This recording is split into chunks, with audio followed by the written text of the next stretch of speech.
करीमगंज में पुलिस और बीएसएफ के संयुक्त अभियान में भारी मात्रा में ड्रग्स जब्त। अब तक के रिकॉर्ड को पार करते हुए बीती आधी रात को 4 करोड़ रुपए का नशीला पदार्थ जब्त किया गया। मिजोरम से त्रिपुरा आ रहे करीमगंज शहर के बाबा होटल के करीब बाईपास के पास खड़े एक ट्रक में 746 साबुन की पेटियों में करीब 9.46 किलोग्राम प्रतिबंधित हेरोइन बरामद की गई। आशंका जताई जा रही है कि ट्रक के अंदर और भी नशीला पदार्थ है। पाथरकंडी के ड्राइवर मोहिब उद्दीन को गिरफ्तार कर लिया गया। बांग्लादेश में ड्रग्स की तस्करी होने की आशंका है। उल्लेखनीय है कि करीमगंज पुलिस और बीएसएफ का ये संभवतः सबसे बड़ा नशा विरोधी अभियान था।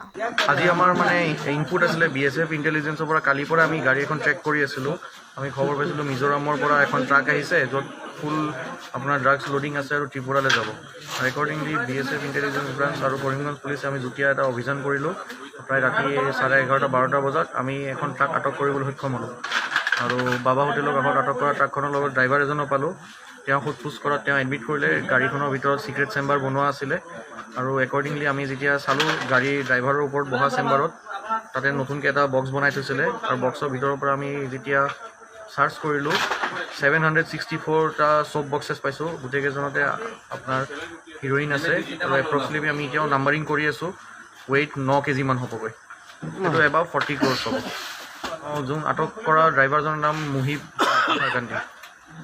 আমি জনাতো চাম্ফাইৰ পৰা আহিছে ত্ৰিপুৰা যাবলৈ এইটো প্লেনিং আছিলে। এইটো চলিয়ে থাকে। এইটো আমি খবৰ পোৱা মতে এভৰি মান্থ এবাৰ বা দুবাৰকৈ ট্ৰিপ মাৰে আৰু এইটো বিএছএফে খুব ভাল ইনপুট লগাইছে আৰু আমিও একৰ্ডিংলি যিমান পাৰোঁ টেকনিকেল এছিষ্টেঞ্চ দি পেলাই কম্বাইণ্ড এফৰ্টত আমি আজি ধৰি দিছোঁ।